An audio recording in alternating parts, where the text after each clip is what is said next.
Replacement engineers.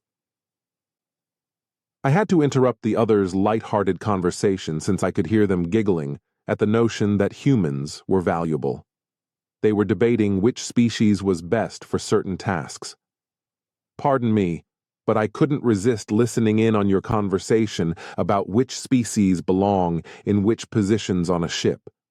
Would you mind if I joined you to share a story?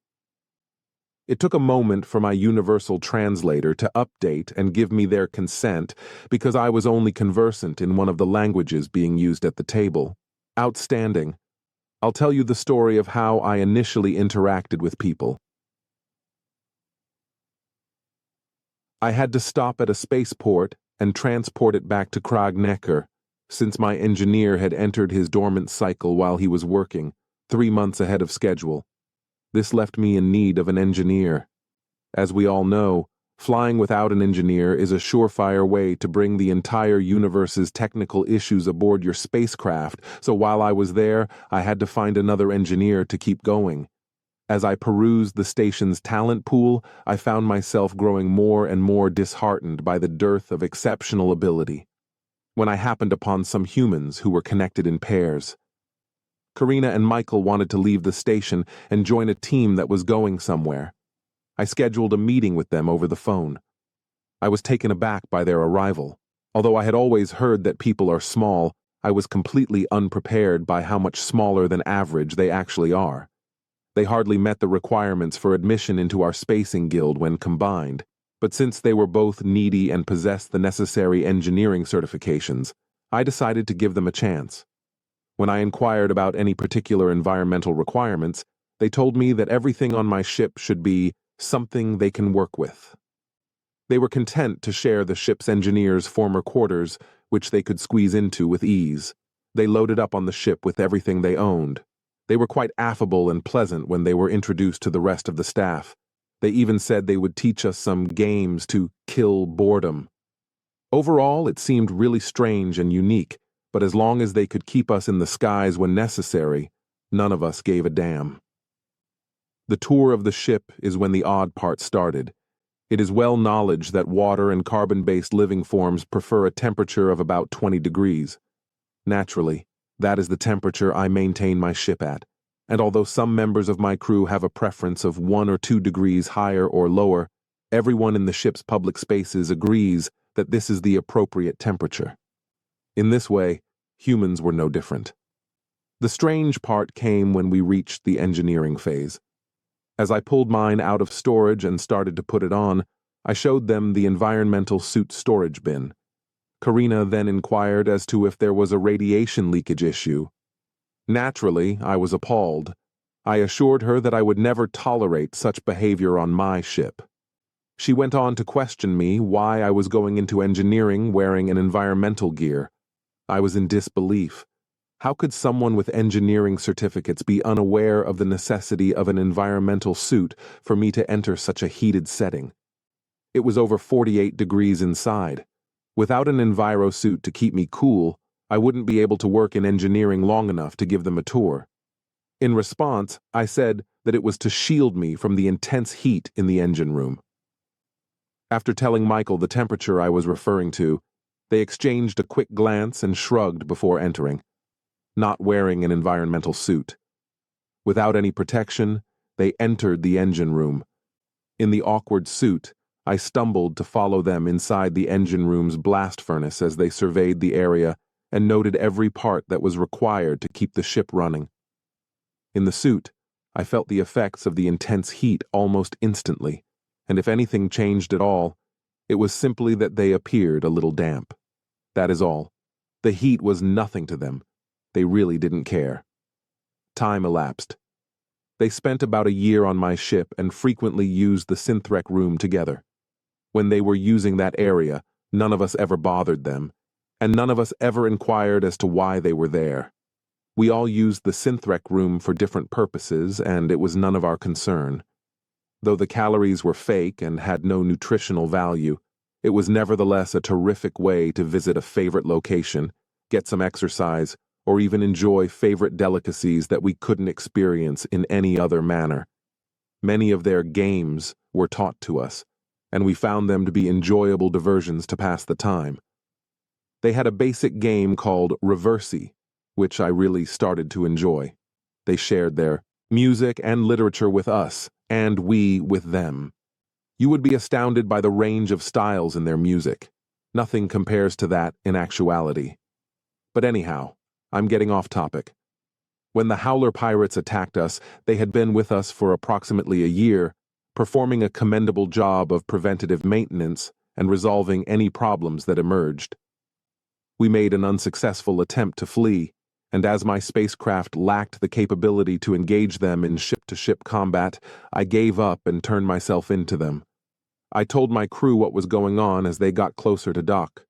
Michael came up to me and asked if I really thought I was just going to give up and let the Howlers take all our cargo. I told Michael, very politely but firmly, that there was nothing else I could do because the ship was not set up to fight them. I said that allowing a firefight on my ship would be too expensive and that the cost of cargo loss would be less than the cost of repairs. This seemed to really rile up Michael. The thought of letting them get away with it did not sit well with him. I told him that although I did not like the notion either, I was at a loss for what to do. At that moment, he grinned. "What if I take the fight onto their ship?" he said. I answered, shocked and very horrified by his question. "But you can't. The ship they are on is much too cold. You'll become frozen." "Leave me worry about that," he continued, glaring directly into my face. I said, staring at them in disbelief, "You do realize that their ship is at -30 degrees, right? That Howlers have unique adaptations that enable them to survive in their icy ice home world, such as thick fur pelts and thick layers of blubber. You are aware of this, correct? You don't have a thick coat of fur or a coating of blubber. Given that you may spend hours at a time without protection in the engine room, it is obvious that you are accustomed to a warmer climate than usual. You cannot survive in the place." He said, "Let me worry about that." Once again, until you directly tell me not to, I'm carrying it out. Karina and I might be the ones to give these jackals a lesson. Someone has to.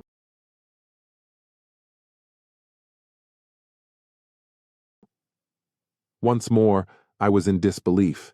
He was offering to jeopardize not just his own life, but also the life of his committed companion. I was unable to speak. Before I had a chance to respond negatively, he turned and walked out, saying, "Thanks, boss. You'll be glad you did this." I walked to the mess hall with the rest of the crew, excluding Michael and Karina, because the Howlers had demanded that we all convene there, unarmed, to prevent us from trying anything. The Howler ship's attachment to Airlock 3 was audible throughout the ship, and that's when Karina exclaimed, "They're on Airlock 3. A moment later, the two of them ran past the mess hall entrance, dressed in an odd combination of clothes I had never seen before. They appeared to be carrying odd-looking tool-like devices in their hands, perhaps like weapons, and to have strapped some kind of fuel tank to their necks.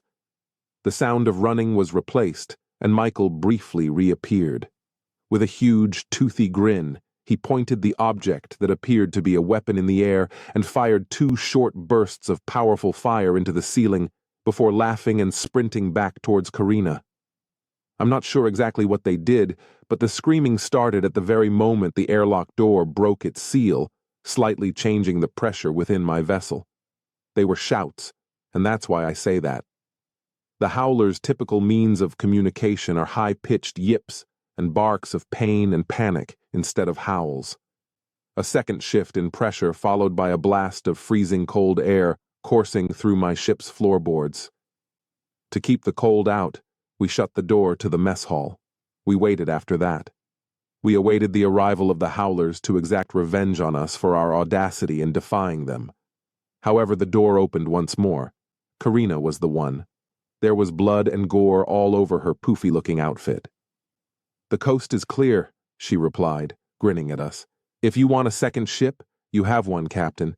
Even the thermostat was adjusted for you by us." I gingerly made my way out of the mess hall. The door to their ship was closed, and there were dead Howlers inside the airlock. I knew my life support systems would rapidly make up for the very cold air. Karina was asked, "Where's Michael?" She answered, "Oh, he's in there," pointing to the airlock's other side and saying, "Getting some food. We haven't gotten a chance to try any of their fantastic menu items on this ship. Why let it be thrown away?"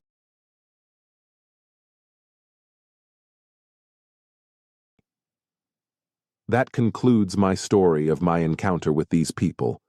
Though they may appear small and feeble to you, they are not. As it turned out, Karina and Michael had only received rudimentary engineering training as a side job for their actual careers, in addition to serving as backup engineers in case the human Space Navy ship they were aboard lost too many engineers. They both enjoyed engineering training and were trained as Special Forces soldiers in the human Space Force. Yes, exactly. Their excellent engineering work was really a pastime. Their true profession was killing, and together, the two humans eliminated the whole 20-person Howler pirate crew on the Howler ship in the Howler heat. That day, they confirmed both my fear and my regard for people. When we got to the next port, I made the decision to give them the Howler ship, and I looked for a replacement engineer who was more traditional, steady, and reliable. Now that I've shared my story, I implore you to refrain from making fun of people. Yes, they are small, but any that exist out here in space are from a resilient breed that becomes utterly fearsome in the face of hardship. If you like this story, please subscribe and like this video.